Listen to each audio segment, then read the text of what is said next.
ஆயிரத்தின் நீட்சி பகுதிக்கு உங்களை அன்போடு வரவேற்கின்றோம் நேயர்களே. அரசியலாக்கப்படுகிறதா ஜெயலலிதா மரணம் என்ற தலைப்பில் ஆயுத எழுத்து நீட்சியில் விவாதிக்க இருக்கிறோம். இந்த விவாதம் தற்போது எழுவதற்கான காரணம், இன்று தமிழகம் முழுவதும் உண்ணாவிரத போராட்டத்தை மேற்கொண்டிருக்கிறது திரு ஓ பன்னீர்செல்வம் அவர்களுடைய தரப்பு. அவருடைய தலைமையிலேயே சென்னையிலும் உண்ணாவிரதம் நடைபெற்றது. ஜெயலலிதா அவர்களுடைய மரணத்தில் மர்மம் இருக்கிறது, அதற்காக ஒரு நீதி விசாரணை வேண்டும் என்பது பிரதானமாக அவர்கள் முன்வைக்கக்கூடிய கோரிக்கையாக இருக்கிறது. ஒரு நீண்ட மருத்துவ அறிக்கைகள் வெளியிடப்பட்டிருக்கின்றன. மருத்துவர்கள் நேரடியாக செய்தியாளர்களை சந்தித்து பேசினார்கள். இப்படி பல்வேறு விளக்கங்கள் கொடுக்கப்பட்ட பின்னரும் இந்த சந்தேகம் தொடர்வதற்கான காரணம் என்ன, உண்மையிலேயே சந்தேகப்படுவதற்கான முகாந்திரங்கள் தென்படுகின்றதா அல்லது வெறும் ஒரு அரசியல் முன்னெடுப்பாகவே இது சென்று கொண்டிருக்கிறதா, இந்த பிரச்சனையில் சாமானியர்களுடைய பார்வை என்னவாக இருக்கிறது, மருத்துவர்களுடைய பார்வை என்னவாக இருக்கிறது, இப்படி பல்வேறு கோணங்களில் விவாதிக்க இருக்கிறோம். இன்றைய நிகழ்ச்சியில் நம்முடைய விருந்தினர்களாக இணையக்கூடியவர்கள் அதிமுகவின் செய்தி தொடர்பாளர் திரு தீரன் அவர்கள், பேராசிரியர் தீரன் நம்மிடையே இணைகிறார். உங்களை நிகழ்ச்சிக்கு வரவேற்கின்றேன். அதே போல மருத்துவர் ரவீந்திரநாத் அவர்கள் நம்மிடையே நிகழ்ச்சியில் இணைகிறார். சமூக சமத்துவத்திற்கான மருத்துவர் சங்கத்தை சேர்ந்தவர். உங்களை இந்த நிகழ்ச்சிக்கு வரவேற்கின்றேன். திரு பன்னீர்செல்வம் அவர்களுடைய அணி சார்பாக முன்னாள் சட்டமன்ற உறுப்பினர் திரு பாபு முருகவேல் அவர்கள் இணைகிறார். உங்களை இந்த நிகழ்ச்சிக்கு அன்போடு வரவேற்கின்றேன். அதே போல சாமானியர்களின் பிரதிநிதியாக ஆர்கே நகர் தொகுதியின் ஒரு வாக்காளர் நீலா அவர்கள் நம்மிடையே இணைகிறார். உங்களையும் இந்த நிகழ்ச்சிக்கு அன்போடு வரவேற்கின்றேன். இந்த விவாதத்தை நான் நீலா அவர்கள்ட்ட துவங்கலாம்னு நினைக்கிறேன். ஜெயலலிதா அவர்களுடைய மறைவில் ஒரு மர்மம் இருக்கிறது அப்படின்னு திரு பன்னீர்செல்வம் அவர்களுடைய தரப்பினர் இன்னைக்கு உண்ணாவிரதம் மேற்கொண்டிருக்காங்க. அதற்கான ஒரு நீதி விசாரணை வேண்டும்னு கேட்டிருக்காங்க. ஒரு சாமானியரா உங்களுக்கும் அந்த சந்தேகங்கள் இருக்கிறதா? அவருடைய கோரிக்கைகள்ல நீங்க உடன்படுறீங்களா? கண்டிப்பா இருக்கு. ஆனா இந்த கோரிக்கை இவர் இன்னைக்கு வச்சது அவர் முதலமைச்சராக இருக்கும்போதே வச்சிருந்தா இன்னும் சந்தோஷப்பட்டிருக்கலாம். அன்னைக்கு அவர் பதவியை காப்பாத்திக்கிறதுக்காக பேசாம இருந்துட்டாரா என்னன்னு தெரியல. இன்னைக்கு அவர் உண்ணாவிரதம் இருக்கிறது நல்ல இதுதான், இது வரவேற்கத்தக்கது தான். இருந்தாலும் இது கொஞ்சம் முன்னாடியே செஞ்சிருந்தா எல்லாருக்கும் கொஞ்சம் சந்தோஷமா இருக்கும். எங்க ஆர்கே நகர் தொகுதி மக்களுக்கு நிறைய சந்தோஷமா இருக்கும். ஏன்னா அம்மா ஆர்கே நகர் தொகுதியில சிஎம் என்ன அவங்க தான் எம்எல்ஏவை ஜெயிச்சு இன்னைக்கு சிஎம்மா இருந்தாங்க. ரொம்ப சந்தோஷமா இருந்துச்சு. நிறைய எதிர்பார்த்தோம், நிறைய செய்வாங்க. நான் இந்த ஆர்கே நகர் தொகுதியை நான் பெரிய இதில் கொண்டு வந்துடுவேன்னு சொல்லியிருந்தாங்க. நாங்கள் எல்லாருமே அதை எதிர்பார்த்தோம். இன்னைக்கு இவ்வளோ சீக்கிரம் அம்மா நம்மளெல்லாம் விட்டுட்டு போவாங்கன்னு நாங்கள் எதிர்பார்க்கல. இது வரவேற்கத்தக்கது தான். ஆனா கொஞ்சம் முன்னாடியே செஞ்சிருந்தா இன்னும் சந்தோஷமா. ஆனா காலம் கடந்து ஒரு காலம் தாழ்ந்து செய்யறாங்க அப்படிங்கிற பார்வையை நீங்க வெளிப்படுத்துறீங்க. நான் திரு பாபு முருகவேல் அவர்கள்ட்ட கொண்டு போக விரும்புறேன். ஒரு வாக்காளரா அவங்களுடைய பார்வையை அவங்க வெளிப்படுத்தினாங்க. என்னுடைய கேள்வியாகவும் உங்ககிட்ட அதுதான் இருந்தது. இன்றைக்கு உண்ணாவிரதம் ஒரு மிகப்பெரிய போராட்டம் என்று முன்னெடுக்கக்கூடிய திரு பன்னீர்செல்வம் அவர்கள், அவர் முதலமைச்சரா இருந்தார், அதிகாரம் அவர் கையில இருந்தது பிப்ரவரி முதல் வாரம் வரைக்கும் சொல்லும் போது ஒரு நீதி விசாரணைக்கு அவரே ஆணையிட்டு இருக்கலாமே, எது தடுத்ததுன்ற கேள்வி. சகோதரி நல்லா ஆரம்பித்தாங்க. அம்மாவினுடைய மரணத்திலே மர்மம் இருக்கிறது அப்படிங்கிறது இப்போ எங்களுடைய முதல் கோரிக்கை. அதற்கு நாங்கள் நான்கு கட்டமாக போராட்டங்களை நாங்கள் முன்னெடுக்குவதாக எங்களிடையே நாங்கள் தயார்படுத்தியிருக்கிறோம். அதில் முதல் கட்டமாக இந்த உண்ணாவிரதம். இன்றைக்கு தமிழக மொத்தம் மிகப்பெரிய அளவிலே இந்த உண்ணாவிரதம் வெற்றியடைந்திருக்கிறது. அதற்கு முன்பாக இன்றைக்கு தந்தி தொலைக்காட்சியின் வாயிலாக அனைவருக்கும் மகளிர் தின வாழ்த்துக்களை தெரிவித்துக் கொள்கின்றேன். குறிப்பாக இந்த விஷயத்தை நாம் எடுத்து பார்க்கின்ற பொழுது இனிமேலும் நாம் வாளாக இருக்கக்கூடாது, லேட் பெட்டர் தென் நெவர் என்று சொல்லக்கூடிய அளவில் நாம் இனிமேலும் மௌனமாக இருக்கக்கூடாது, அம்மாவுடைய மரணத்தை நாம் வெளிக்கொண்டு வர வேண்டும் என்பதற்காக அதற்கான முயற்சிகளை அவர் எடுக்கின்ற போது பேட்டியில் பல பேட்டிகளை சொல்லியிருக்கிறார். உங்கள் பிரத்யேக பேட்டியும் உங்கள் தொலைக்காட்சிகளுக்கு கொடுத்துருக்குறாங்க. அதில் இனிமேலும் நம்ம சும்மா இருந்துட்டோம்னா அம்மாவுடைய மரணத்தை நாமும் மூடி மறைக்கக்கூடிய ஒரு ஆளாக விருந்து விடுவோம் என்பதற்காக அவர் அந்த கடந்த மாதம் 7ஆம் தேதி அம்மாவினுடைய சமாதியில அமர்ந்து அதற்கு பிறகு ஒரு முடிவு எடுத்து இந்த சமாதியில அமர்ந்து பிப்ரவரி 7ஆம் தேதி பேசும்போது ஜெயலலிதா அவர்களுடைய மரணத்தை பத்தி அன்றைய செய்தியாளர் சந்திப்புல ஒரு வார்த்தை கூட அவர் பேசல. இல்ல அதுதான் என்னை கட்டாயப்படுத்தி ராஜினாமா செய்ய வைத்தார்கள் அப்படிங்கிறது தான் அவருடைய பிரதான பாயிண்ட். கரெக்ட், அதுதான் சொன்னார். அது சொல்லி முடிக்கும் போது கடைசியா இதனுடைய தொடர்ச்சியாக நான் இருக்கக்கூடிய விஷயங்கள்ல 10% தான் சொல்லியிருக்கிறேன், பாக்கி இருக்கக்கூடிய 90% நான் பிப்ரவரி 7ஆம் தேதி ராத்திரி இந்த தியானத்துல அவர் உட்கார்றாரு. பிப்ரவரி 8ஆம் தேதி நீங்க சொன்னது போல எல்லா தொலைக்காட்சிகளுக்கும் பேட்டி கொடுத்தாரு. தந்தி தொலைக்காட்சிக்கு அவர் அடுத்த பிரத்யேக பேட்டியில அவரிடம் கேள்வியே எழுப்பப்படுகிறது, ஜெயலலிதா அவர்களுடைய மரணத்தில் உங்களுக்கு சந்தேகம் இருக்கிறதா அப்படின்னு. பிப்ரவரி 8ஆம் தேதி திரு பன்னீர்செல்வம் அவர்கள் அளித்த பதில், எனக்கு சந்தேகம் இல்ல, இன்னைக்கு அதான் சொல்றாரு, மக்களுக்கு சந்தேகம் இருக்கு. ஆமா, இன்னைக்கு அதான் சொல்றாரு மரியாதைக்குரிய ஓபிஎஸ் அவர்கள், எனக்கு இதுல சந்தேகம் சந்தேகம் இல்லை. காரணம், எனக்கு சந்தேகம் இருக்கிறது என்று சொன்னால் 75 நாட்கள் அம்மா அவர்கள் மருத்துவமனையில் அனுமதிக்கப்பட்டிருக்கிற போது நீங்க ஏன் சும்மா இருந்தீங்கன்னு சொல்லி நீங்களே கேள்வி கேட்பீங்க. இன்னைக்கு அவர் உண்ணாவிரத்துல பேசும்போது சொல்றாரு, எனக்கு எதுவுமே தெரியாது, என்னிடம் ஒண்ணுமே சொல்லப்படவில்லை. தட் மீன்ஸ் அதுதான் எனக்கு எதுவுமே தெரியாதுன்றதா, என்னிடம் எதுவுமே சொல்லப்படல. இல்ல அதுதான் சந்தேகமே இல்லன்னு நான் முடிச்சிடுறேன் சகோதரி. அதாவது எப்படின்னா, இது போன்ற விஷயங்களை தொடர்ந்து விவாதித்துக் கொண்டிருக்கின்ற போது பல அமைச்சர் பெருமக்கள் என்னிடத்திலே வந்து இது சம்பந்தமாக பேசினார்கள். அண்ணா, இனிமேல் நம்ம சும்மா இருக்கக்கூடாது, நம்ம ஏதாவது பேசணும்னு சொல்லியிருக்கிறாங்க. அவங்க பேரை நான் சொல்வது முறையாக இருக்காது. பல சட்டமன்ற உறுப்பினர்கள் இடத்திலே வந்து பேசியிருக்கிறார்கள் இது சம்பந்தமாக பேச வேண்டும் என்று. நான் அவரிடத்திலே அறிவுரை கூறியிருக்கிறேன்.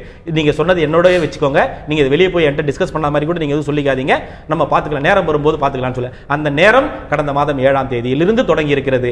அந்த தொடர்ச்சியாகத்தான் இன்றைக்கு மாபெரும் உண்ணாவிரதத்தை நாங்கள் முன்னெடுத்திருக்கிறோம். அவர் 2 மாசம் டிசம்பர் 5க்கு பிறகு 2 மாசம் முழுமையா முதலமைச்சரா இருந்தார். அப்போ இந்த விஷயங்கள் முன்னெடுத்திருக்கப்பட வேண்டுமா? இந்த விஷயங்கள் சொல்லியிருக்கப்பட வேண்டுமா? அவர் முதலமைச்சர் இல்லைன்னு சொன்ன பிறகு உடனடியா இவ்வளவு விஷயங்களை முன்னெடுக்கும் போது இயல்பா அவங்க கேட்ட கேள்வி, அவர் முதலமைச்சர் இல்லை என்ற காரணத்திற்கு உள்ள மிகப்பெரிய அடித்தளமாக அமைந்ததே இதுதான்.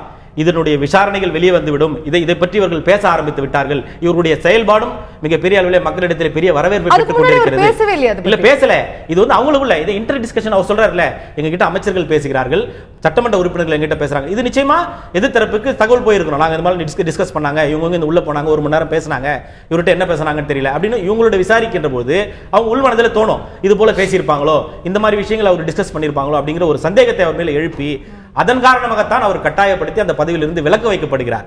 சோ அது வந்ததுக்கு அப்புறம் தான் அவர் சொல்றாரு, இது போல ஒரு விஷயமா சொல்லி இன்னைக்கும் ஒரு 10% தான் சொல்லி இருக்கிறார் என்னென்ன நடந்துச்சு அப்படிங்கறத இன்னைக்கும் சொல்லிக்கிறார். இது 100% எப்போ வரும்? அது 10% கூட்டிட்டே போகுது. இல்ல, அது தேவைப்படுகின்ற போது அரசியல் வந்து எல்லாத்தையும் ஒரே நேரத்தில் நம்ம சொல்லிட முடியாது, எல்லாத்தையும் நம்ம ஒரே நேரத்தில் தீர்த்து வச்சிட முடியாது. அரசியல் என்கின்ற போது அதனுடைய தொடர்ச்சி தொடர்ந்து அதற்கான காலம் இப்பதான் வந்திருக்குது அப்படிங்கறத உங்களோட பார்வையை நான் புரிஞ்சுக்கிறேன். நான் தீரன் அவர்கள்ட்ட இந்த விஷயத்தை கொண்டு போக விரும்புறேன். அவர்களை நோக்கி பல்வேறு விமர்சனங்கள் இருக்கலாம், பல்வேறு கேள்விகள், அப்பயும் செய்யல இப்பயும் செய்யல, பல கேள்விகள் இருக்கலாம். ஆனா இன்னைக்கு இந்த உண்ணாவிரத போராட்டத்தும் தமிழகம் முழுவதும் அவர்கள் வந்து நடத்தி இருக்காங்க. திரு பன்னீர்செல்வம் அவர்களுடைய தலைமையில, பல்வேறு தலைவர்களுடைய தலைமையில அங்க அவங்க உண்ணாவிரதம் நடத்தக்கூடிய இடத்திலும் ஒவ்வொரு போராட்டத்திலும் ஆயிரக்கணக்கான மக்கள் அங்க வந்து நிக்கிறத பார்க்க முடிகிறது. பல ஆயிரங்கள்ல வந்து அங்க கூட்டங்கள் கூடி அவர்கள் பேசும்போது அவர்களுக்கான ஆதரவு தெரிவிப்பதை பார்க்க முடிகிறது. அப்போ அவர்கள் மீது இருக்கக்கூடிய விமர்சனத்தை தாண்டி அவர்கள் எழுப்பியிருக்கக்கூடிய கேள்விகள்ல மக்களிடம் ஒரு ஆதரவு கிடைச்சிருக்கிறது நீங்க பார்க்கலையா? சகோதரியும் அதை தான் குறிப்பிட்டு சொன்னாங்க, அவருடைய கேள்வி நியாயமானது அப்படிங்கறத தான் அவங்களுக்கு சொன்னாங்க. நேரம் வேற மாதிரி இருந்திருக்கலாம், ஆனா அவங்களுடைய கேள்விக்கு மக்கள் கிட்ட ஒரு ஆதரவு இருக்கிறது நீங்க பார்க்கலையா? அதாவது கிராமத்திலே ஒரு பழமொழி சொல்லுவார்கள், தூங்குகிறவர்களை எழுப்பலாம், தூங்குகிற மாதிரி நடிக்கிறவர்களை எழுப்ப முடியாது என்று சொல்லுவார்கள். அதுபோல நீங்கள் முதலிலே குறிப்பிட்டு சொன்னது போல அம்மா அவருடைய மரணத்திலே எனக்கு ஐயமில்லை, பொதுமக்களுக்கு ஐயம் இருக்கிறது என்று சொல்லி அவர் இன்றைக்கு உண்ணாவிரதத்தை நடத்தியிருக்கிறார். இன்றைக்கு உலக மகளிர் நாள். அந்த உலக மகளிர் நாள் என்று சொன்னால் பெண்களினுடைய ஒரு முன்னுதாரணமாக எடுத்துக்காட்டான மகளிராக திகழ்ந்தவர் எங்களுடைய இதய தெய்வம் புரட்சித் தலைவி மாண்புமிகு அம்மா அவர்கள். ஒரு பெண் என்னென்ன சோதனைகளை எல்லாம் சந்திக்க வேண்டுமோ அதனையெல்லாம் சந்தித்த அவற்றையெல்லாம் சாதனைகளாக தன்னுடைய வாழ்க்கையிலே மாற்றி காட்டி உலக மகளிருக்கெல்லாம் ஒரு எடுத்துக்காட்டான ஒரு தாயாக, அம்மாவாக எங்களுடைய அம்மா இருந்தார். அப்படிப்பட்டவருடைய அந்த மரணத்தை வந்து இந்த உலக மகளிர் நாள் அன்னைக்கு வந்து செய்வதே ஒரு பெண்களின் மீதான ஒரு மிகப்பெரிய வன்கொடுமையாகத்தான் நான் பார்க்கிறேன். இதுல பெண்களின் மீதான வன்கொடுமை, ஆமா, ஏன்னா இது எதுக்காக நான் சொல்றேன்னா, 75 நாள் மருத்துவமனையில் இருக்கும் பொழுது இவர் தான் அந்த பொறுப்புகள்லாம் அம்மாவுடைய கேள்வி எல்லாம் நியாயமானது, நான் மறுக்கல. அதெல்லாம் அவர்கிட்ட கேட்டேன். இல்ல, என்னுடைய கேள்வி உங்ககிட்ட, என்னுடைய கேள்வி அவர்களுடைய டைமிங்கை நம்ம क्वेश्चन பண்ணலாம், ஆனா அந்த கேள்விகள் மக்களிடையேயும் இருக்கிறது அப்படிங்கறத மறுத்தற முடியுமா? அந்த ஆதரவு இருக்கிறது, இது ஆதரவு அல்ல. அதாவது அவர் வந்து இதை எடுத்தாரே, இதை வெளியே கொண்டு வந்தாரே அப்படிங்கிற எண்ணம் மக்கள்கிட்ட இருக்கும்ல, கண்டிப்பா இருக்கும். அம்மா நீங்க பேசும்போது பேசுங்க. அதாவதுமா முதல்ல வந்து என்ன மாதிரியான சமூக வலைத்தளங்களில் எந்த அளவிற்கு வதந்திகளை பரப்ப வேண்டுமோ அந்த அளவிற்கு வதந்திகளை பரப்பிவிட்டார்கள். முதல்ல நாங்கள் வந்து எங்களுடைய ஈடு செய்ய முடியாத பேரிழப்பாக கருதக்கூடிய அம்மா அவர்களை எழுந்து விட்டுமோ என்ற ஆதங்கத்தில், வருத்தத்தில், துயரத்தில் நாங்கள் இருக்கிறோம். அந்த ஒரு சூழ்நிலையில் இன்றைக்கு சமூக வலைதளங்களை பயன்படுத்தி கொண்டு அதில் இல்லாததும் பொல்லாததுமாக கற்பனை கதைகளை எல்லாம் கட்டவிழ்த்து விட்டு இது மக்கள் மத்தியில் முதல்ல போய் படிஞ்சு போச்சு. நான் உங்களுக்கு உதாரணம் சொல்கிறேன். அதாவது ஒருத்தன் வாந்தி எடுக்கிறான், ஏதோ சாப்பாட்டில் கோளாறுல வாந்தி எடுக்கிறான். அதை பார்த்துட்டு போய் இன்னொருத்தங்கிட்ட ஒருத்தன் சொல்கிறான், அவன் வந்து வாந்தி எடுத்தான் அப்படின்னு சொல்கிறான். அதை கேட்டுட்டு போனால் இன்னொருத்தன் சொல்கிறான், அவன் வந்து கருப்பு கருப்பாக வாந்தி எடுத்தான் அப்படின்னு சொல்கிறான். இன்னொருத்தன் அதை கேட்டுட்டு போயிட்டு என்ன சொல்கிறான், காக்கா மாதிரி கருப்பு கருப்பாக வாந்தி எடுத்தான்னு சொல்கிறான். அதை கேட்டுட்டு போன நாலாவதால் என்ன சொல்கிறான், காக்காயா வாந்தி எடுத்தான். இதுதான் வதந்தி. நான் சொல்றது கேட்டுங்க. சோ இந்த மாதிரி ஒரு இமேஜ் உருவாக்கப்பட்டிருக்கு வதந்திகளால. அதாவது முதல்ல வதந்தி மக்கள் மத்தியில அது ஆழமா பரவிடுச்சு. அதை மாற்ற முடியாத நிலை வந்து ஒரு தொற்றுநோய் மாறி ரொம்ப எளித அதை நீக்குவது என்பது ரொம்ப கடினம். அத படிப்படியாதான் இன்றைக்கு மருத்துவத்துறையுடைய அறிக்கைகள் எல்லாம் வந்திருக்கிறது. இது வதந்திகளுடைய விளைவா அது வந்து ஆழமா மக்கள் மனதில பதிஞ்சிருக்குங்கிறது உங்களுடைய முதற்கட்ட பார்வையை நான் புரிஞ்சுக்கிறேன். நான் டாக்டர் ரவீந்திரநாத்துடைய முதற்கட்ட பார்வையும் பெற விரும்புறேன். இந்த சர்ச்சைகளுக்கெல்லாம் இந்த உண்ணாவிரத போராட்டம் எல்லாம் நடக்கிறதுக்கு முன்னாடி 2 நாள் முன்னாடி ஒரு நீண்ட மருத்துவ அறிக்கை வந்தது. நம்ம பல்வேறு இடங்கள் அதை பத்தி விரிவாகவும் விவாதித்திருக்கிறோம். இந்த மருத்துவ அறிக்கை குறிப்பா ரொம்ப டீடைல்டா வந்திருக்கக்கூடிய இந்த அறிக்கையில முக்கியமா அந்த அறிக்கையில சொல்லப்பட்ட விஷயங்கள், சந்தேகங்களை தீர்க்கக்கூடிய விஷயங்கள், அந்த அறிக்கையை நம்பலாம் அப்படிங்கிறதுக்கான காரணங்களா ஒரு மருத்துவரா நீங்க என்னென்ன காரணங்கள் சொல்றீங்க? அதாவது இந்த மருத்துவ அறிக்கையை நான் மட்டும் இல்லை, எங்கள் சங்கத்தில் உள்ள பல்வேறு மருத்துவத்துறை நிபுணர்கள் கலந்து பேசியிருக்கிறோம். பேசினது பார்த்தீங்கன்னாக்க அப்போலோ மருத்துவமனையில் சிகிச்சை வழங்கிய அந்த குழுவினர் மிக சிறப்பாக அர்ப்பணிப்பு உணர்வோட மருத்துவத்தை வழங்கியிருக்காங்க. அதில் வந்து எந்த விதமான சந்தேகம் இல்லை. அது அந்த அறிக்கையிலேயும் தெரியுது, அறிக்கையிலே தெரிகிறது. அதனால் வந்து அதில் எந்த விதமான சந்தேகம் கிடையாது. இது போன்ற அறிக்கை வந்து முன்னாலே வெளியிட்டிருக்கணுங்கிறது எங்களுடைய கட்சியின் சார்பாக எங்களுடைய மாநில செயலர் முத்தரசு அவர்களே கருத்து தெரிவித்திருக்கிறார், ஏற்கனவே சொல்லியிருக்கிறாங்க. அதே போல் இந்த மாதிரியான ஒரு பிரச்சனை சிக்கல் ஏற்படுறதுக்கு காரணமே அதிமுக தான். என்ன காரணம்னாக்க முன்னாள் முதல்வர்கள் அவர்கள் வந்து மருத்துவமனையில் அட்மிட் ஆன பிறகு அவர்கள் உடல்நிலை குறித்த அறிக்கையை வந்து அரசு தரப்பில் தான் வெளியிட்டிருக்க வேண்டும். அரசு சார்பாக சீஃப் செக்ரட்டரியோ இல்லை வந்து முதலமைச்சருடைய பொறுப்புலாம் வைத்த பன்னீர்செல்வம் அவர்களோ பீரியாடிக்கலாக அவ்வப்போது அறிக்கையை வெளியிட்டிருக்கணும். அதுபோல் செய்யவில்லை. ஏன் செய்யலைங்கிறத அவர் பன்னீர்செல்வம் தான் விளக்கணும். அப்போ அந்த மாதிரி விளக்கியிருந்தால் இந்த மாதிரி ஒரு பெரிய சந்தேகம் வந்திருக்காது. அதுக்கு அடுத்த விஷயம் வந்து என்னன்னாக்க இன்றைக்கு வந்து பொதுவாக மக்கள் இந்த மாதிரி சந்தேகங்கள் வலுப்படுவதற்கு காரணம் வந்து அரசியல் ரீதியான காரணங்கள் இருக்கு, இயல்பான சாதாரண சந்தேகங்கள் இருக்கிறது. இப்போ இதுக்கு வந்து பல்வேறு காரணங்கள் இருக்கு. மிக முக்கியமாக வந்து மருத்துவமனைகள், தனியார் மருத்துவமனைகள் மேலே மக்களுக்கு முழுமையான நம்பிக்கை இல்லை, மருத்துவர் மேலே உள்ள நம்பிக்கை குறைஞ்சிட்டு இருக்கு. அரசு தரப்பில் வழங்கக்கூடிய செய்திகள், அரசு தரப்பு வந்து கூடக்கூடிய காரணங்களே மக்களுக்கு அவநம்பிக்கை ஏற்பட்டிருக்கு. அதே போல பார்த்தீங்கன்னாக்க முன்னாள் முதல்வர்களை கவனித்துக் கொண்ட அந்த குடும்பத்தினர் அவர்கள் மீது கடுமையான ஒரு அதிருப்தி மக்கள்கிட்ட இருக்கு. ஏற்கனவே ஏன்னா கடந்த கால அனுபவத்தின் அடிப்படையில். அதே போல முதலமைச்சருக்கு வந்து ரத்த உறவோ அல்லது வந்து அவங்களுக்கு நெருங்கிய உறவினரோ அவரோட இல்லாது. அப்ப இதெல்லாம் வந்து இந்த வதந்தி இல்லைன்னா இந்த புரளி சந்தேகங்களுக்கான காரணம் மருத்துவ ரீதியான அந்த அறிக்கைகளை பேஸ்டான காரணங்கள் இல்லாம பல எக்ஸ்டர்னல் காரணங்கள் தான். நிச்சயமாக இது அரசியல் ரீதியான காரணங்கள் தான். இப்ப என்னன்னாக்க முன்னாள் முதல்வர்களுக்கு தமிழ்நாட்டுல சாதாரண மக்கள் மத்தியில நல்ல ஒரு மரியாதை இருக்கிறது, நல்ல அன்பு செலுத்துறாங்க. அந்த அன்பை வந்து ஒரு சில அரசியல் இயக்கங்கள் அனுதாபமா மாற்றிக்கொண்டு தங்களுடைய அரசியலுக்கு பயன்படுத்த விரும்பிட்டன. அதே அமைப்புல வந்து அந்த மக்களுடைய அனுதாபத்தையும் அன்பையுமே ஒரு சிலருக்கு எதிரான கோபமா மாற்றி அரசியலாக பார்க்கின்றன. அப்ப அந்த அடிப்படையில் என்ன பிரச்சனை வருது? இப்ப வந்து என்னன்னாக்க திரும்ப ஒரு விசாரணை கமிஷன் வைக்கணும், இல்ல சிபிஐ விசாரணை வைக்கணும், இப்படிலாம் பல கருத்துக்கள் வருது. இப்ப என்னன்னாக்க இது ஒரு விரிவான அறிக்கை தான். இதுல பல்வேறு மருத்துவர்கள் சொல்லிருக்காங்க. 50க்கும் மேற்பட்ட மருத்துவர்கள், சிறப்பு நிபுணர்கள், சர்வதேச நிபுணர்கள் எல்லாமே கலந்துருக்காங்க. இப்ப மீண்டும் ஒரு விசாரணை கமிஷன் வச்சுக்கிறோம் வச்சுக்கலாம், ஒரு நீதிபதி வச்சு வைக்கிறோம். நீதிபதி போயிட்டு இந்த டெக்னிக்கல் அம்சங்கள் எல்லாம் அவர் ஆராய முடியாது. ஒரு ராக்கெட் ஏவுறோம், ராக்கெட் பாதையில விழுந்துச்சு வச்சுங்க, அது டாக்டர் போய் கருத்து சொல்ல முடியாது ஏன் விழுந்துச்சுன்னு. அது யார் சொல்லணும்? அதே நிபுணர்கள் சொல்லணும். ராக்கெட் ஏவக்கூடிய பொறியாளர்கள் தான் சொல்ல முடியும், அந்த நிபுணர்கள் சொல்ல முடியும். அதே போல மருத்துவத்துறையில இந்த மாதிரி ஒரு பிரச்சனை இருக்கு, மருத்துவம் சரியா வழங்கல, மருத்துவ ரீதியா இருக்கக்கூடிய எக்ஸ்பிளனேஷன்ஸ் வந்தாச்சு, ஆனா அரசியல் ரீதியா இல்ல முடிக்கலன்னா அப்ப வந்து திரும்ப ஒரு விசாரணை கமிஷன் வைக்கிறவங்க நீதிபதியே தலைமை தாங்கிறாரு, இல்ல போலீஸ் அதிகாரியே தலைமை தாங்கிறாங்க, திரும்ப யார்கிட்ட போய் கருத்தெல்லாம் கேட்பாங்க? திரும்ப ஒரு நிபுணர் குழு, மருத்துவ குழு தான் சொல்லி ஆகணும். அப்ப அந்த மருத்துவர் குழு மேலே நம்பிக்கையில என்ன பண்ண முடியும்? அப்ப தீர்க்கவே முடியாது, இந்த பிரச்சனை வந்து தீர்க்கவே முடியாது. திரும்ப ஒரு காரணம் சொல்லுவாங்க, இது திரும்ப டாக்டர்கள் தான் விசாரிச்சாங்க, இந்த டாக்டர் அரசே போட்டுச்சு, இது அவங்க சாதகமா இருந்துச்சு, இப்படிதான் வரும். அதனால இதுல வந்து ஒரு அந்த பிரச்சனை ஒரு தீர்வு வராது என்பதான் கருத்து. தீர்க்க முடியாத பிரச்சனை நிச்சயமா அதை திருப்திப்படுத்தவே முடியாது. இது ஒரு அரசியல் காரணத்திற்காக பண்ணப்படுகிறது. இன்னும் சொல்ல போனா கடுமையான எதிர்ப்பு ஜெயலலிதா மேல உள்ளவர்கள் கூட ஏதோ திடீர்னு பார்த்தா அனுதாபம் காட்டுறாங்க. ஒரு பக்கம் வந்து பணங்களை வைக்க கூடாதுங்கிறாங்க, அது நியாயம் கூட இருக்கலாம். பணங்களை வைப்பது தவறுங்கிறதா என்னுடைய கருத்து கூட. ஆனாலும் அவர்களே இன்னைக்கு பெரிய வந்து ஜெயலலிதாவுக்காக பரிந்து பேசக்கூடிய வீரர்களா காமிச்சிருக்கிறத பாக்குறோம். அப்ப இதுல வந்து முழுமையாக அரசியல் இருக்கிறது என்பதான் கருத்து. அதே போல அரசாங்க தரப்பில் அன்றைக்கு அறிக்கை விடாதுன்னு காரணம் அரசியல் தான்.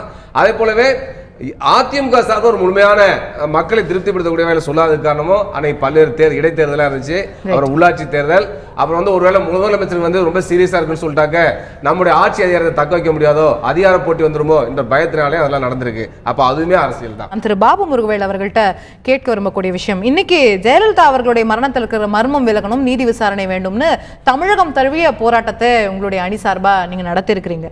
இன்னைக்கு இதே கட்டத்துல தமிழகத்துல இன்னும் 2 போராட்டங்கள் நடைபெற்று வருகிறது. ஒன்று நெடுவாசல்ல மக்கள் நடத்தி கொண்டிருக்கக்கூடிய போராட்டம், ராமேஸ்வரத்துல மீனவர்கள் நடத்தி கொண்டிருக்கக்கூடிய போராட்டம். இந்த பிரச்சனைகள்ல திரு பன்னீர்செல்வம் அவர்களுடைய நிலைப்பாடு என்ன?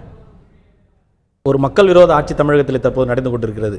இது தொடர்ந்து மக்கள் விரும்பாத, விரோதம் சொல்லக்கூட, விரோதன்ற வார்த்தையோட மக்கள் விரும்பாத ஒரு ஆட்சி தமிழகத்தில் நடந்து கொண்டிருக்கிறது. தினம் தினம் ஒரு போராட்டம் தொடர்ந்து நடைபெற்றுக் கொண்டுதான் இருக்கும். அதற்காக முன்னெடுத்த போராட்டத்தை கைவிட்டு விட்டு அடுத்த போராட்டத்தை நாம் கையில் எடுத்து போராட வேண்டிய ஒரு சூழ்நிலையில் அரசியல் கட்சிகள் இருக்க முடியாது. ஒரு போராட்டம் எடுத்தோம் என்று சொன்னால் அதை முடிக்க வேண்டிய கட்டாயத்தில் நாம் இருக்கிறோம். தமிழகத்துடைய முன்னாள் முதலமைச்சர் அடுத்த தேர்தலில் வெற்றி பெற்றா திரும்ப அவங்களோட முதலமைச்சர் கேண்டிடேட்டா தான் அவர் இருப்பாரு நம்ம எதிர்பார்க்கலாம். அப்போ நெடுவாசல் பிரச்சனை வேணுமா வேணாமா? இல்ல அதுதான் வர அடுத்தது. நான் அதனால நெடுவாசல் போராட்டத்திற்கு நாங்கள் குரல் கொடுக்காமல் இல்லை. 2 தினங்களுக்கு முன்பாக மரியாதைக்குரிய அண்ணன் ஓபிஎஸ் அவர்கள் நெடுவாசல் போராட்டத்தை ஆதரித்து ஒரு பெரிய அறிக்கையை வெளியிட்டிருக்கிறார். அது இந்த போராட்டமானது மக்களுடைய விருப்பத்திற்கு எதிராக தமிழக அரசும் மத்திய அரசும் நடந்து கொள்ளக்கூடாது.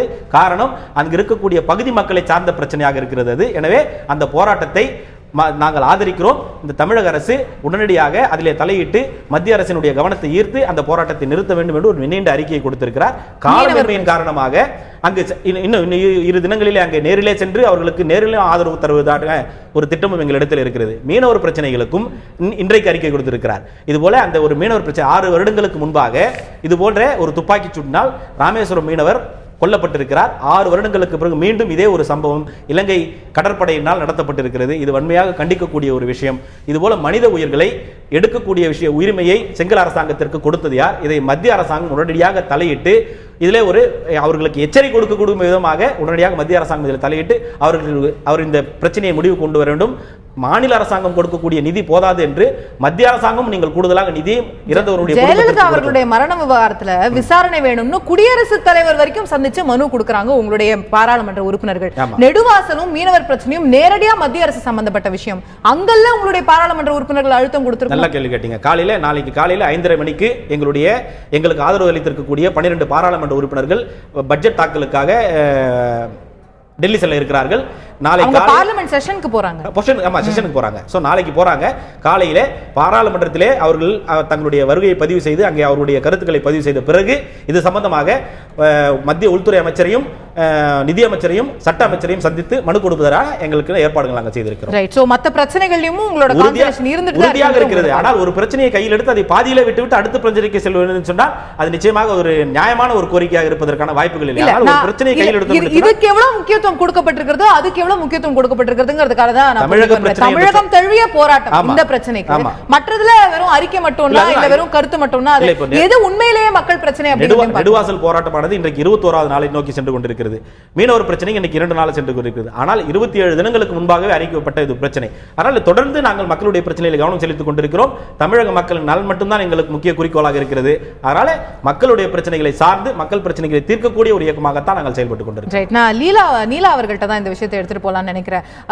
இந்த ஒரு பிரச்சனை ஜெயலலிதா அவர்களுடைய மரணத்தில் இருக்கக்கூடிய கேள்விகள் இதுதான் இன்னைக்கு மக்களுடைய பிரதான பிரச்சனை, இதுதான் அரசியல் கட்சிகள் முன்னெடுக்க வேண்டிய பிரச்சனைன்னு பாக்குறீங்களா? இல்ல மற்ற பிரச்சனைகளுக்கும் கவனம் இருக்கணும் உங்களுடைய பார்வை?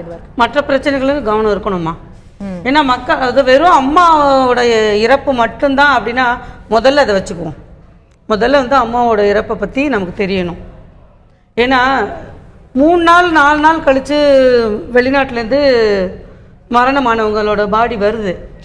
அதை நம்ம பார்க்குறோம், அடக்கம் பண்ணும்போது கூடவே இருக்கிறோம். ஏன்னா நான் அனாதை சவம்லாம் அடக்கம் பண்ணுறேன், எனக்கு தெரியும் அது எப்படி அந்த சவம் இருக்குன்னு.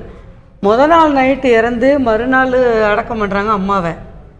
அந்த சவம் எப்படி இருந்துச்சுன்னு நாங்கள் டிவியில் பார்க்கும்போதே எங்களால் தாங்க முடியல. அந்த கன்னத்தில் இருந்த 4 புள்ளி, அவங்களோட முகம், அந்த உதடு கருப்பு, எதுவுமே யாராலையும் மக்களால் ஏற்றுக்கவே முடியல.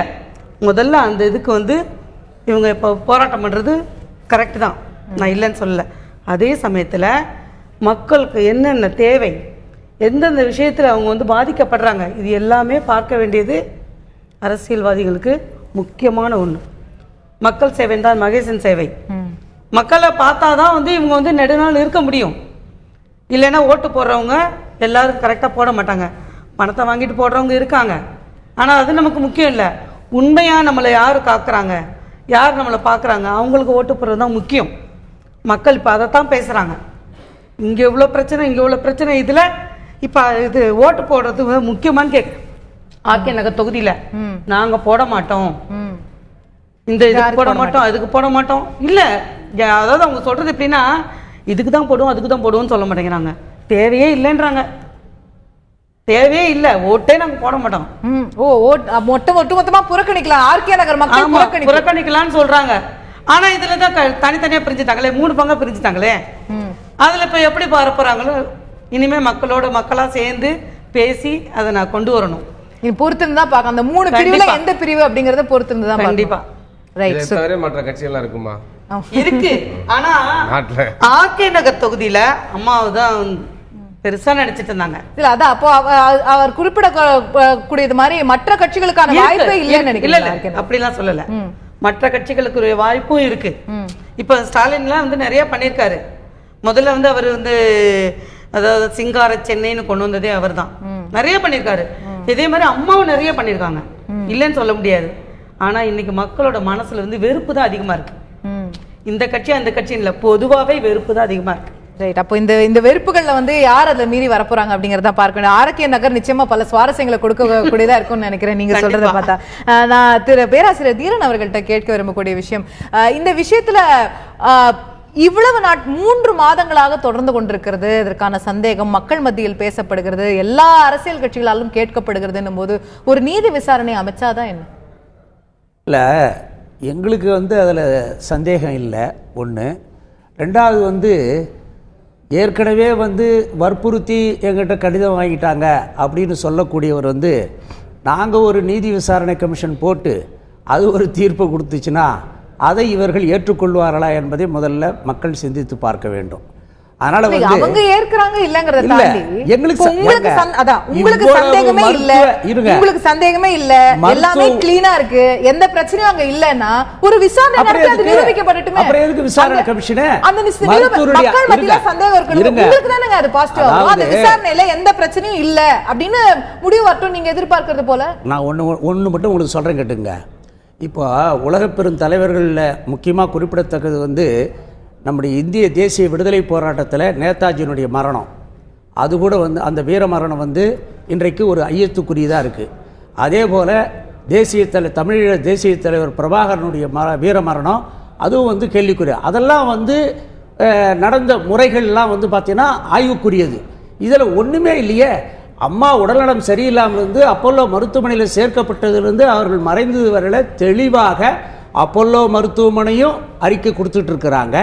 இது இல்லாமல் அரசு தரப்பில் இவங்க சொன்னாங்க இல்லையா சகோதரி, 4 புள்ளி எதுக்காகிறதுன்னு, 5.5 லிட்டர் வந்து அவங்களுக்கு அந்த உடல் வந்து ரொம்ப மெலிஞ்சு போயிருந்த காரணத்தினால அவங்களுடைய பழைய உருவம் வேணுன்றதுக்காக தான் அந்த 5.5 லிட்டர் திரவத்தை செலுத்தி பழைய உருவத்துக்காகங்கிறது இல்ல, பொதுவா எம்பாமிங் அப்படிங்கிறது உடல் பதப்படுத்துறதுக்கு பண்ணுவாங்க. அத உடலை அவங்க மெலிஞ்சாங்க பெருகுனாங்கன்றதெல்லாம் அங்க வரல, வெறும் அந்த ரத்தம் எடுக்கப்பட்டு வேற கெமிக்கல்ஸ் உள்ள செலுத்தப்படுகிறது. அதுதான் அது வந்து ஒரு ஷேப் கொடுக்கும் அப்படின்றதுனால தான். இல்லனாக்கா வந்து பார்ப்பதற்கு கொஞ்சம் ஒரு மாதிரியாக ஒரு தோற்றம், அது பார்ப்பதற்கு இருக்கிற தோற்றத்திற்காக இல்ல.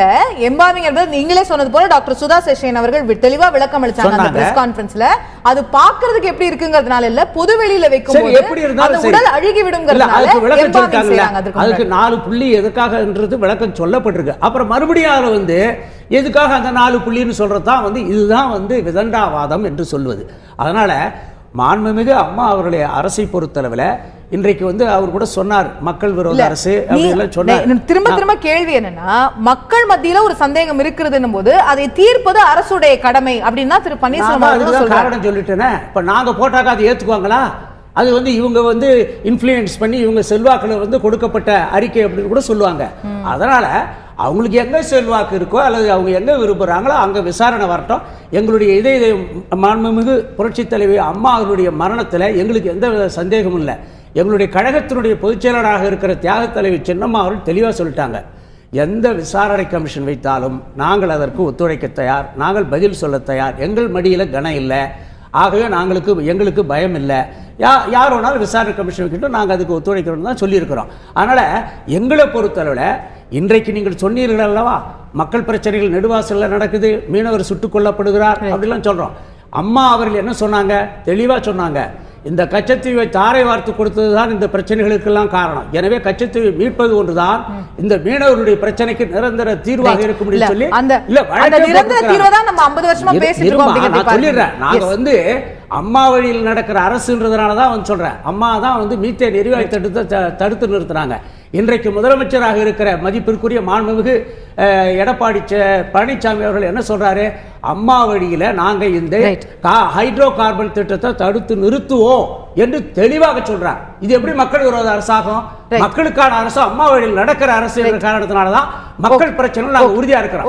திரு பாபு முருகவேல் அவர்கள்ட்ட கேட்க விரும்பக்கூடியது, இதுல நீதி விசாரணை வேணும் சொல்லும்போது சிபிஐ விசாரணை வேணும் அப்படிங்கறதையும் பன்னீர்செல்வம் அவர்கள் இன்னைக்கு பேசும்போது குறிப்பிடுறாரு. அப்ப நம்ம அழுத்தம் கொடுக்க வேண்டியது மத்திய அரசிடம் தானே.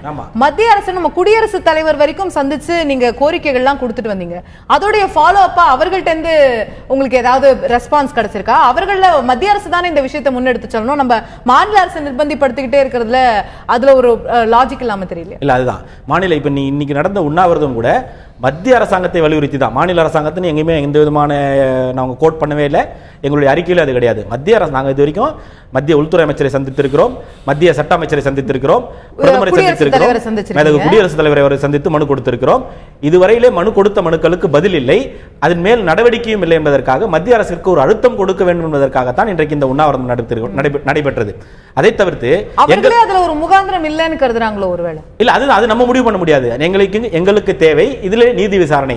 அம்மாவுடைய மரணத்திலே மர்மம் இருக்கிறது, எங்களுக்கு அதிலே ஒரு நீதி விசாரணை வேண்டும் என்று சொல்கிறோம். மதிப்பிற்குரிய பேராசிரியர் தீரன் அவர்கள் சொல்கின்ற போது எங்களுக்கு அதிலே சந்தேகம் இல்லை, அதனால் அதற்கு விசாரணை இல்லை. நீங்க சந்தேகம் இல்லைன்னு தான் சொல்லுவீங்க, எங்களுக்கு சந்தேகம் இருக்கிறது. ஒன்று. இன்னொன்று, இதை பார்த்தோம் சொன்னால் ஒரு மர்ம மரணம் ஏற்படுகிறது, அதற்கு விசாரணை ஒரு காவல் ஆய்வாளர். முதல்ல அந்த மர்ம மரணத்திற்கு 174 CRPCல தான் FIR போடுவாங்க. அதில் அவங்க எந்த விதமான ஆக்சிடென்ட்டா இல்லை அது கொலையா இல்லை அது விஷம் கொடுக்கப்பட்டதா அவங்களை டிசைட் பண்ண முடியாது.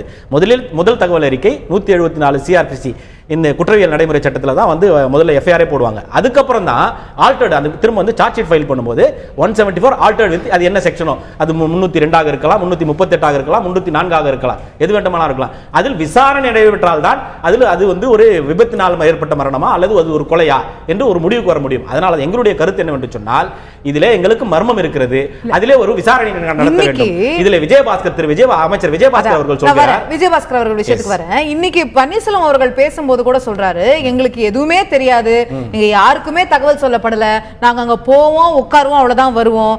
திரு விஜயபாஸ்கர் அவர்கள் வருவாருன்னு அவர் மேல சில குற்றச்சாட்டுகள் சொல்றாரு. இப்ப எதுவுமே தெரியாதுன்னு சொல்லும்போது திரு பன்னீர்செல்வம் அவர்கள் மட்டும் இல்லாமல் திரு மதுசூதனன், திரு பொன்னையன், இன்னைக்கு அந்த மேடையில பேசினாங்க அனைவருமே எங்களுக்கு எதுவுமே தெரியாதுன்னு சொல்றாங்க. இதே திரு பொன்னையன் அவர்களும் மற்றவர்களும் ஜெயலலிதா அவர்கள் மருத்துவமனையில் இருக்கும்போது அவங்க நல்லா இருக்காங்க, அவங்க குணமாயிட்டாங்க, அவங்க சாப்பிட்டாங்க, அவங்க தூங்குனாங்கன்னு சொன்னாங்க. அப்போ அது எப்படி பாக்குறது? அப்ப சொன்னது தவறா, இப்ப சொல்றது தவறா? இல்ல, இன்னைக்கு இன்றைய உண்ணாவிரதத்திலே மரியாதைக்குரிய அண்ணன் பொன்னையன் அவர்கள் பேசும்போது ஆரம்பிக்கும் போது அதான் சொன்னாரு, உள்ள என்ன நடக்குதுன்னு சொல்லிட்டு திருமதி சசிகலா அவர்கள் மட்டும்தான் அம்மாவுடைய அறைக்கு அனுமதிக்கப்பட்டார்கள், வேற யாருமே அதில் அனுமதிக்கப்படவில்லை. குறிப்பாக சொல்ல வேண்டும் என்று சொன்னால் 2வது தளத்திலே தான் மரியாதைக்குரிய அம்மா அவர்கள் அங்கே அனுமதிக்கப்பட்டிருந்தார்கள் தீவிர சிகிச்சை பிரிவிலே. முதல் தளத்திற்கு மட்டும்தான் மிகச்சிற குறிப்பிட்டவர்கள் அனுமதிக்கப்பட்டார்கள், 2ஆம் தளத்திற்கு யாருமே அனுமதிக்கவே இல்லை, தளத்திற்கே நாங்கள் சென்றதில்லை. அவர்கள் என்ன சொல்லுவார்களோ அதை நாங்கள் பத்திரிகையாளரிடத்திலே நாங்கள் தகவல் சொல்லக்கூடிய ஒரு வேலையை தான் பார்த்து கொண்டிருந்தோம். ஒன்று. 2வது, மரியாதைக்குரிய உங்களுக்கு அது கன்வின்ஸ் ஆகல அப்படின்னா அப்ப நீங்க அதுல ஏதோ பிரச்சனை இருக்கு, நம்ம கிட்ட ஏன் சொல்ல மாட்டேன்றாங்க, ஏன் அனுப்ப மாட்டேன்றாங்கன்னு அப்போ நினைச்சிருந்தா அப்போல பேசியிருக்கணும். இல்ல, அதுதான் அவங்க சொல்லக்கூடிய விஷயங்கள் நம்புவதாக இருக்கிறது.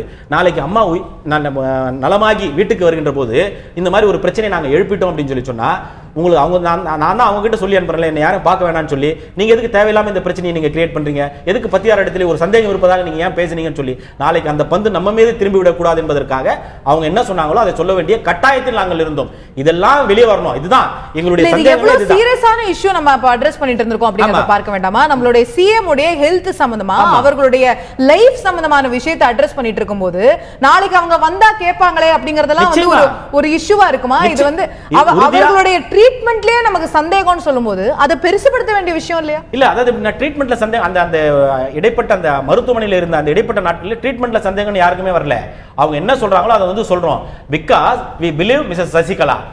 அவங்க ஏனா உள்ள அவங்க நடக்குது, போறாங்க வராங்க பாக்குறாங்க எல்லாம் சொல்லி அப்ப டிசம்பர் 6ஆம் தேதி சொல்லிருக்கணும்ல, 7ஆம் தேதி சொல்லிருக்கணும்ல, 8ஆம் தேதி சொல்லிருக்கணும்ல, 2 மாசமா சொல்லிருக்கணும். அதுதான். அதாவது மரியாதைக்குரிய மாண்பு அம்மா அவர்கள் இறந்த உடனே திருமதி சசிகலா அவர்கள் மரியாதைக்குரிய ஓபிஎஸ் அவர்களை அழைத்து இதுபோல ஒரு சூழ்நிலை நடந்து விட்டது, உடனடியாக நாங்கள் அமைச்சரவை அமைக்க வேண்டும், புதிய முதலமைச்சர் நாங்கள் தேர்ந்தெடுக்க வேண்டிய ஒரு கட்டாயத்தில் இருக்கிறோம். நாம் தேர்ந்தெடுக்க வேண்டிய ஒரு கட்டாயத்தில் இருக்கிறோம். அதனால் பொதுச் செயலாளராக மரியாதைக்குரிய அண்ணன் மதுசூதனன் அவர்களையும் முதலமைச்சராக உங்களையும் நாங்கள் தேர்ந்தெடுக்கிறோம், நீங்கள் பதவியேற்றுக்கணும். அப்போ அவர் சொல்றாரு திரும்ப, இல்ல வேணாம், இதுக்கு என்ன அவசரம், இப்ப ஏன் என்ன நடந்துச்சு, என்ன அவசரம் ஆகி போச்சு, நிறைய 1 மணிக்கு ஏன் போய் நம்ம பதவி ஏற்றுக்கணும், அதெல்லாம் வேணாம்னு சொல்லி சொல்றாரு. இல்ல நீங்க இருக்கிறது இப்ப இந்த சூழ்நிலைக்கு நீங்க மரணத்தில் மர்மம்னு அப்ப சொல்லவே இல்லையா? இன்னைக்கு பேசும்போது, இன்னைக்கு கூட்டத்துல பேசும்போது திரு பன்னீர்செல்வம் அவர்கள் சொல்கிறார், 4:30 மணி வாக்கிலேயே ஜெயலலிதா அவர்கள் இறந்து விட்டார்கள் என்ற தகவல் எனக்கு கிடைத்து என்னுடைய வீட்டிலிருந்து நான் விரைந்து 6 மணிக்கு மருத்துவமனைக்கு சென்றேன், அதற்கு பிறகும் கூட கன்ஃபார்ம் ஆகலன்னு சொன்னாங்க, அதற்கு பிறகு 11:30 மணிக்கு வந்து அவங்க இறந்துட்டாங்கன்னு சொன்னாங்க, நடுவுல எங்களுக்கு தகவலே சொல்ல அப்படின்றாங்க.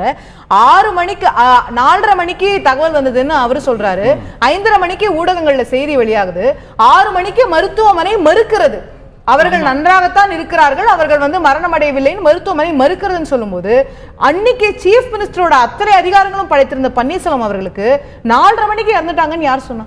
4:30 மணிக்கு தகவல் வந்தது, ஆனால் அது உறுதிப்படுத்தாத தகவல் தான். நீங்க அவர் பேசும்போது, மேடையில பேசும்போது அதான் சொல்றாரு. இல்ல, அந்த தகவலை அவருக்கு சொன்னது யார்? இல்ல, அது எப்படி சொல்ல முடியும்?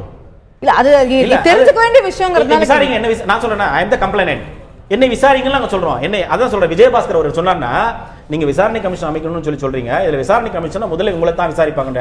2 முறை முதலமைச்சராக இருந்தவருக்கு தெரியாதா? ஒரு புகார் நான் கொடுக்கிறேன் என்று சொன்னால் முதலிலே காவல்துறை என்னத்தான் விசாரிக்கும்? அந்த புகாரில் இருக்கக்கூடிய உண்மைத்தன்மை, அந்த புகாரில் இருக்கக்கூடிய அடிப்படைத்தன்மையை தெரிந்து கொள்வதற்காக என்கிட்ட தான் விசாரிப்பாங்க. நான் ஒரு புகாரை கொடுக்கிறேன், இந்த மரணத்திலே மர்மம் இருக்கிறது என்ற ஒரு புகாரை கொடுக்கிறேன் என்று சொன்னால் முதலில் வெளிப்படையா சொல்லுங்க, 4:30 மணிக்கு இந்த மாதிரி வந்தது, 6 மணிக்கு இந்த மாதிரி இந்த நபர் மேல சந்தேகம் இருக்கிறது, இதுதான் நடந்தது. எங்க பக்கத்துல இருக்கிற டிஃபென்ஸ்ல நாங்க இப்பவே சொல்லிட்டோம், அதுக்கப்புறம் எங்ககிட்ட என்ன இருக்கும்? சொல்ல, என்னை விசாரியுங்கள், நான் கொடுக்கக்கூடிய புகாரின் மேல் என்னை முதலில் விசாரியுங்கள் தான் நம்ம சொல்றாங்க. I am ready to cooperate your investigation, என்னை விசாரியுங்கள், விசாரிச்சு நான் அதுக்கப்புறம் நீங்க யாராவது விசாரிக்கணும் விசாரிங்க. அதுதான் சொல்ல. நேத்து கூட மரியாதைக்குரிய அண்ணன் நத்தம் விஸ்வநாதன் சொல்றாரு, விசாரித்தால் திரு விஜயபாஸ்கர் அவர்களையும் விசாரிக்கப்படுவார், அவர் குற்றவாளியா இல்லை கூட்டு குற்றவாளியா என்பது விசாரணையில் தெரிய வரும். அதனால விசாரணைக்கு நீங்கள் ஒத்துங்க, மடியில் கனம் இல்லை என்று சொன்னால் உங்களுக்கு வழியில் பயம் இருக்காது. அதனால ஒரு இந்த மரணம் இப்ப அனைத்து இந்திய அண்ணா திராவிட முன்னேற்ற கழகத்தினுடைய உறுப்பினர்களுக்கு மட்டும் இதை தெரியப்படுத்த வேண்டியதில்லை, சகோதரியை போல பொதுமக்களுக்கும் இதை தெரியப்படுத்த வேண்டிய கட்டாயம் தமிழக அரசுக்கு இருக்கிறது. அதனால் இந்த விசாரணை உடனடியாக நடத்தப்பட வேண்டும், அதுவும் மத்திய புலனாய்வுத்துறையால் தான் நடத்தப்பட வேண்டும் எங்களுடைய தீர்க்கமான கருத்து. ரைட், இதை மத்திய அரசு எப்படி எடுக்க போகிறது அப்படிங்கிறத பார்க்க வேண்டியிருக்கிறது. டாக்டர் ரவீந்திரநாத், உங்களுடைய இறுதியான சுருக்கமான பார்வையை பெறுவது. முன்னாள் முதல்வர் ஜெயலலிதா அவர்களுக்கு வழங்கப்படுறது ஒரு சிகிச்சை வழங்கலன்னு வச்சுங்களேன், வேற யாராவது இருந்தாங்கன்னாக்க முதல் நாளே இருந்திருப்பாங்க. இந்த 75 நாள் அவங்க நீடிச்சாங்க பாத்தீங்களா, அதுவே மிகப்பெரிய சாதனை தான் கருதுறேன். ஏன்னா அந்த அளவுக்கு மருத்துவ மிகப்பெரிய சாதனை தான் கருதுறேன். அவங்களுக்கு வந்து கடைசியாக கார்டியாக் அரெஸ்ட் மட்டும் வரலனாக்க நிச்சயமா நல்ல முறையில் வந்திருப்பாங்க. அப்ப அப்படிப்பட்ட ஒரு மோசமான பல்வேறு உறுப்புகள் ஒரு செயல் இருந்த நிலையில அவங்க வந்து இருந்திருக்காங்க. இன்னும் சொல்லப்போனால் மருத்துவமனையில் அட்மிட் ஆகிறதுனால அவங்களுக்கு ரத்த அழுத்தம், சர்க்கரை வியாதி, தைராய்டு சுரப்பு குறைவு, டெர்மடைட்டிஸ், இந்த மாதிரி பிராங்கியல் ஆஸ்மா, பிராங்கைட்டிஸ், இந்த மாதிரி பல்வேறு தொந்தரவோடு தான் இருந்திருக்காங்க. அதே மாதிரி மூட்டுவாதம், அந்த மாதிரி பல்வேறு பிரச்சனைகள் இருந்திருக்கு. அப்போ அப்படிப்பட்டவங்க ஒரு கிரிட்டிக்கலான கண்டிஷன் அட்மிட் ஆனவரை அந்த மருத்துவமனையில் வந்து நல்ல சிகிச்சையை வந்து மருத்துவ குழு வழங்கினதுனால, சர்வதேச குழுவுடைய இதோட வழங்கினால ஒரு மிகப்பெரிய அளவுக்கு முன்னேற்றம் ஏற்பட்டிருக்குன்னு தான் நம்ம பார்க்குறோம். ஆனால் முரண்பாடு வருது. இப்போ சார் பேசுகிறதே முரண்பாடு வருது. ஓபிஎஸ் அவர்கள் அவருக்கு வந்து சந்தேகம் இல்லைன்னு சொல்லிட்டாரு. ஆனால் மாஃபா பாண்டியராஜன் 14 கேள்விகள் கேட்டிருக்காரு. இப்போ அவர் வந்து கொலை செய்யப்பட்டாருன்னு இன்வெஸ்டிகேட் பண்ணுங்கிறாரு. அப்போ இது வந்து அவங்கள்ட்ட ஒரு மர்ம மரணம் சொல்றாங்க. அப்போ இதுவே வந்து ஒரு தெளிவில்லை. அப்போ இதில் வந்து ஒரு அரசியல் ரீதியான ஒரு இதாக தான் நான் பார்க்குறேன். அதனால வந்து என்னன்னாக்கா இன்னைக்கு திரும்ப திரும்ப ஒரு சில நபர்கள் வந்து குறிவைத்து இது செய்யப்படுகிறது தான் நம்முடைய இது. இப்போ இது வந்து என்னன்னாக்கா சசிகலா அவர்கள் வந்து கடைசி நேரத்தில் கையெழுத்து அனுமதி கொடுக்கலாமா அப்படிங்கலாம் கேள்விலாம் கேட்டாங்க. இப்ப வந்து அதுக்கெல்லாம் இல்ல, அதுல பதில் அதுல சொல்ல திரு பன்னீர்செல்வம் அவர்கள் சீஃப் செக்ரட்டரி, ஹெல்த் செக்ரட்டரி யாராட்டெல்லாம் கேட்டாங்கன்னு அந்த அறிக்கையில இருக்கு. எல்லாம் அந்த அறிக்கையில இருக்கு. அதே போல பாத்தீங்கன்னாக்கா அப்ப யாரை கேட்டு மருத்துவ சிகிச்சை ஆரம்பிச்சாங்க அப்படின்லாம் கேள்வி எழுப்பப்பட்டது. அப்ப அதுக்குமே அதுல பதில் சொல்லப்பட்டிருக்கு. ஏற்கனவே MCI மெடிக்கல் கவுன்சில் ஆஃப் இந்தியாவுக்குலாம் வந்து தெளிவா சொல்லுது, நெருங்கிய உறவினர்கள் வந்து கொடுக்கலாம், அதே போல உறவினர் இல்லாத இடத்துல அவங்க நெருக்கமானவங்க கொடுக்கலாம் அப்படிலாம் சொல்லி பல்வேறு இல்ல, இதுல அதிகாரிகளும் கூட கன்சல்ட் பண்ணப்பட்டிருக்காங்க அப்படிங்க. 3 மருத்துவர்கள் சேர்ந்து செய்ய முடியும், அதெல்லாம் செய்ய முடியும். அதனால வந்து இதுல அவங்க எழுப்பக்கூடிய பல்வேறு கேள்விகள் வந்து பாத்தீங்கன்னா எதுவுமே ஒரு பொருத்தமற்ற கேள்வியாக தான் தெரியுது. அதே சமயத்தில் மீண்டும் மீண்டும் ஒரு ஐயத்தை எழுப்புவதன் காரணமாக ஒரு விசாரணை கமிஷன் அமைக்கிறது தவறு கிடையாது. விசாரணை கமிஷன் ஆரம்பிச்சா இதே தான் திரும்ப வரப்போகுது, இல்லை சில மாற்றங்களும் வரலாம். அதனால வந்து அப்படி வந்தாலும் கூட திருப்தி அடைய மாட்டாங்க. ஏன் திருப்தி அடைவாங்க முன்னாலே சொல்லிட்டேன். ஏன்னா அப்படியே திரும்ப வந்து யார் செய்யணும், மருத்துவ குழு தான் செய்ய முடியும். நீதிபதி வந்து என்ன டெக்னிக்கல் ஆஸ்பெக்ட் அவருக்கு தெரியும், அதனால அந்த துறை சார்ந்ததான் செய்ய முடியும். அப்ப அதுலயுமே நம்பிக்கை இல்லாம தான் வரும். அப்ப அதுதான் என்னுடைய கருத்து. அந்த அடிப்படையில வந்து இன்றைக்கு மக்கள் இது தீராமல் தொடர்ந்து கொண்டுதான் இருக்கும் அப்படிங்கறத நிச்சயமா அரசியல் இருக்கிறனால தான் பிரச்சனையா இருக்கிறது. ரைட். நான் நீலா அவர்களுடைய இறுதியான கருத்தை பெற விரும்புறேன் இந்த ஒரு விஷயத்துல. இறுதியா உங்களுக்கு சொல்ல வேண்டியது ஏதேனும் இருந்தால் நீங்க சொல்லலாம். இல்ல, அதான் பொதுமக்கள் வந்து எதிர்பார்க்கறத செஞ்சுட்டா நல்லதுதான். இல்ல, திரு டாக்டர் ரவீந்திரநாத் அவர்கள் கேட்பது போல எப்போ நம்ம வந்து மருத்துவர்கள் ஏன் பேசவே இல்லை அப்படின்னு கேட்டுட்டு இருந்தோம். அவங்க ஒரு செய்தியாளர் சந்திப்பு வச்சு அவ்வளவு விஷயங்கள் விளக்குனாங்க. அப்புறம் ஒரு டிஸ்சார்ஜ் சம்மரி உட்பட அவ்வளவு மருத்துவ அறிக்கைகளும், எய்ம்ஸோட அறிக்கை வந்துருச்சு, அப்போலோட அறிக்கை வந்துருச்சு, அதுல மருந்து வாரியா டேட் வாரியா என்னெல்லாம் போட்டு கொடுத்திருந்தாங்க அப்படிங்கறது எல்லாமே சொல்லிட்டாங்க. வேற என்ன சொல்லணும்னு நம்ம எதிர்பார்க்கிறோம், எப்போ அதுக்கான தீர்வு கிடைக்கும் நீங்க நினைக்கிறீங்க? ஏன் இவ்வளவு தூரம் என் மேல ஒருத்தர் சந்தேகப்படுறாங்க, அந்த சந்தேகத்தை தீர்த்து வைக்கிறது நல்லது தானே? ரைட். அல்ல, அதை தீர்க்கக்கூடிய முயற்சியா தான் அப்போல இருந்து 12 பக்க அறிக்கை வந்திருக்கு, 6 பக்க அறிக்கை இருக்கலாம். நான் இல்லைன்னு சொல்லல. படிச்சவங்க எல்லாருக்கும் அது தெரியும், டாக்டர்ஸ் தெரியும், நிறைய உட்காந்து பேசுறவங்க எல்லாருக்கும் தெரியும். பாமர மக்களுக்கு என்ன தெரியும்? இல்ல, அத நாளிதழ்கள்ல வருது, மீடியாக்கள்ல வருது, பார்த்து தெரிஞ்சுக்கிறதானே. இதை தாண்டி அதுதான், அதாவது இது வரைக்கும் வந்ததெல்லாம் எப்படி வந்தது? நல்ல செய்தியாவே வரலையே. அப்ப மக்கள் என்ன நினைப்பாங்க? இல்ல, அப்படி பாமர மக்கள் முதல்ல குறையா நினைச்சா யார் தெரியுமா நினைக்கணும்? ஓபிஎஸ் அவர்கள் நினைக்கணும். சார் ஒரே நிமிஷம் சார், ஓபிஎஸ் அவர்கள் நினைக்கணும். என்றால் அன்றைக்கு வந்து எல்லா பொறுப்பும் அவர்கிட்ட தான் இருந்துச்சு. ஒருவேளை முதலமைச்சர் ஜெயலலிதா அவர்களுக்கு சரியான சிகிச்சை வழங்கினாக்க அதை யார் சரி செஞ்சிருக்கணும்? இந்த சிகிச்சை சரியா வழங்கப்படவில்லை, நான் வேற மருத்துவமனை மாத்திரேன், வேற மருத்துவ மாத்திரம் யார் செஞ்சிருக்கணும்? ஓபிஎஸ் செஞ்சிருக்கணும். இல்ல, தவறு எல்லா அதிகாரம் அவர்கிட்ட தான் இருக்கு. சசிகலா யாரு? அங்க உள்ளவங்க யாரு? இருங்க சார், இருங்க சார், வருத்தப்படாதீங்க. அதாவது எல்லா அதிகாரம் தவிர வச்சுக்கிட்டு இன்னும் சொல்ல போனா மாநில அரசு மட்டும் இல்ல, இன்னைக்கு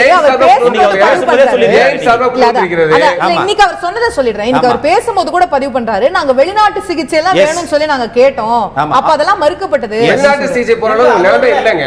அவர் வந்து இன்னைக்கு வாதம் வைக்கலாங்க, ஓபிஎஸ் 1000 விஷயம் சொல்லாங்க. ஆனா யதார்த்த நிலைமையில அவருக்கு சொல்லப்பட்டிருக்கு வெளிநாட்டுல கொண்டு போற நிலைமையில அவங்க உடம்பு கண்டிஷனே கிடையாது. அப்படி எப்படி கொண்டு போக முடியும்? அதுக்கு அடுத்த விஷயம் வந்து எப்படி மாநில அரசுக்கு அன்னைக்கு ஓபிஎஸ் அவர்கள் தலைமை தாங்கினாங்களோ அவருக்கு என்ன பொறுப்பு இருக்கிறதோ அதே பொறுப்பு மத்திய அரசுக்கு இருக்கிறது. மத்திய அமைச்சர்ல வந்து பார்த்தாங்கல்ல, அதே மாதிரி எய்ம்ஸ்ல இருந்து மருத்துவமனையில வந்தாங்கல்ல, அப்ப மருத்துவமனையில் குறைபாடு இருந்தா எய்ம்ஸ் டாக்டர் மேல தானே வரும், அப்ப மத்திய அரசு மேல தானே குறை வருகிறது. சிகிச்சையே கொடுக்கலன்றாரு அவரு. they also concur with the line of treatment. அவங்க இந்த சரியான ட்ரீட்மென்ட் அவங்களும் ஒத்துட்டு இருக்காங்க. appreciate the medical team. அதனால எல்லாரும் சிகிச்சை வழங்குறது இல்லங்க. மெடிக்கல் டீம்னா இப்ப சிறப்பு நிலையில ஆலோசனை வழங்குறாங்க, இந்த ட்ரீட்மென்ட் சரியா இருக்கு, இத இப்படி செய்யுங்க, இத இப்படி செய்யுங்க, இந்த மருந்து கொடுங்க, அத பண்ணுங்க, இந்த மருந்து மாத்து, அப்படிதான் சொல்லுவாங்க. அதான் அர்த்தம். அதான் அவங்க சொல்லிருக்காங்க. அவங்க சொல்லி பல்வேறு சிடி ஸ்கேன் எல்லாம் செய்யப்பட்டிருக்கு, எக்ஸ்ரே எடுக்கப்பட்டிருக்கு, பல்வேறு மருத்துவமனையில மாற்றங்கள் செஞ்சிருக்காங்க. ட்ரக்கியோஸ்டோமி கூட அவங்களுடைய சஜஷனால தான் டெலி கான்ஃபரன்ஸ் மூலமா வெளிநாட்டு டாக்டர் இது பண்ணலாம் கன்சல்ட் பண்ணிருக்காங்க. அப்புறம் டாக்டர் பீலே அவர்கள் வந்தோடனே அவருடைய கருத்து கொண்டு சிகிச்சை முறையில் வழங்கியிருக்காங்க. அவரோட ஸ்டேட்மென்ட்ல ஒரு கான்ட்ரடிக்ஷன் இருக்குது. பிகாஸ் இல்ல அதே நான் சொல்றேன். இறுதியான கருத்து என்ன கான்ட்ரடிக்ஷன்னா பேராசிரியர் உங்களுடைய இறுதியான கருத்து. வள்ளுவர் 2000 ஆண்டுகளுக்கு முன்னாலே இந்த மாதிரி ஆளுங்களை பத்தி சொல்லிட்டார். தேரான் தெளிவும் தெளிந்தான் கண் ஐயுறவும் தீரா இடும்பை தரும் என்று சொல்லுவார்கள். அதனால தான் நான் முதல்ல அந்த பழமொழியோட சொன்னேன், தூங்குற மாதிரி நடிக்கிறவங்களை எழுப்ப முடியாது. இவர்கள் அரசியல் செய்வதற்காக உண்மையிலேயே அம்மா அவர்கள் மீது தன்னை வளர்த்து ஆளாக்கிய மிக உயர்ந்த நிலைக்கு கொண்டு சென்ற இவர்களெல்லாம் அன்றைக்கு இவங்க தான் அம்மா நல்லா இருக்கிறாங்க, சாப்பிட்றாங்க, தூங்குறாங்க, உப்புமா சாப்பிட்டாங்க, அதை சாப்பிட்டாங்க, தயிர் சோறு சாப்பிட்டாங்கலாம் சொன்னதெல்லாம் இவங்க தான். நீங்க பேட்டியிலேயே பார்த்துட்டு அவ்வளவு பேர் இன்றைக்கு வந்து அரசியல் காரணங்களுக்காக ஒரு அக்கப்போர இன்றைக்கு அவர்கள் தூவி கொண்டிருக்கிறார்கள். என்னை பொறுத்தவரை நான் இது மட்டும் சொல்லி முடிச்சிடுறேன். இன்றைக்கு மாண்புமிகு அம்மா அவர்களுடைய வழிவந்த அரசு இது நீடிக்க வேண்டும் என்று சொல்லி நினைக்கிறவர்களாக இவர்கள் இருந்திருந்திருப்பார்களே, ஆனால் நிச்சயமாக இன்றைக்கு மதிப்பிற்குரிய மாண்புமிகு எடப்பாடி பழனிசாமி அவர்கள் வந்து அம்மாவுடைய திட்டங்களை தான் ஒண்ணா இன்னைக்கு அறிவிச்சிட்டு இருக்கிறாங்க. அப்படி இருக்கிற இந்த அரசியலை வந்து இதை வந்து இவர்கள் செய்வதற்கு வந்து உண்மையிலேயே சொல்றேன், இது மக்கள் மன்னிக்க மாட்டார்கள். அம்மாவுடைய ஆன்மா ஒருபோதும் இவர்களை மன்னிக்கவே மன்னிக்காது. நிச்சயமாக இதற்கு இவர்கள் எதிர்காலத்தில் மக்களுக்கு பதில் சொல்லியே தீர வேண்டும். அன்றைக்கு இவர்கள் வந்து என்ன மாதிரியான சங்கடத்திற்கு மக்கள் ஆட்படுத்துகிறார்கள் என்பதை மக்கள் பார்க்கத்தான் போகிறார்கள். நிகழ்ச்சியை நிறைவு செய்தாக வேண்டிய தருவாயில் இருக்கிறோம் நேயர்களே. நிச்சயமாக ஒரு புறம் இதற்கான ஜெயலலிதா அவர்களுடைய மரணத்தில் சந்தேகங்கள் தொடர்ந்து கொண்டே இருக்கிறது, மர்மங்கள் தொடர்ந்து கொண்டே இருக்கிறது என்ற பார்வை ஒரு புறம் வைக்கப்பட இது ஒட்டுமொத்தமாக அரசியலாகி கொண்டே இருக்கிறது என்பதுதான் அதிமுகவுடைய பார்வையாக தற்போது முன்வைக்கப்படுகிறது. இதுல டாக்டர் ரவீந்திரநாத் அவர்களும் கூட குறிப்பிட்டது போல விடை தெரியாத விஷயமாகவே இது வந்து தொடர்ந்து கொண்டே இருக்க போகிறதா, இது எவ்வளவு எக்ஸ்பிளனேஷன் கொடுத்தாலும் வந்து இந்த விஷயம் முடியவே முடியாது, நீதி விசாரணை நடத்தினாலும் கூட இது முடியாமல் போவதற்கான வாய்ப்பு இருக்கிறது என்று டாக்டர் ரவீந்திரநாத் கருத்துக்களை தெரிவித்ததை கூட நாம் பார்க்க முடிகிறது. இப்போது ஜெயலலிதா அவர்கள் எப்படி இருந்தார், ஜெயலலிதா மரணத்தில் என்ன மர்மம் என்ற கேள்வியை தாண்டி இந்த பிரச்சனைக்கு எப்போது தீர்வு கிடைக்கும் என்பது கூட பிரதான கேள்வியாக தற்போது எழுந்திருக்கக்கூடியதை நாம் பார்க்க முடிகிறது. பொறுத்துதான் பார்க்க வேண்டியிருக்கிறது நேயர்களே. நீதி விசாரணை வரப்போகிறதா, வேறு அடுத்த கட்டமாக என்ன நடக்கப் போகிறது என்று நிகழ்ச்சியில் கலந்து கொண்டு கருத்துக்களை தெரிவித்த 4 விருந்தினர்களுக்கும் நன்றி, பார்த்த உங்களுக்கும் நன்றி. தொடர்ந்து இணைந்திருங்கள் தந்தி தொலைக்காட்சி.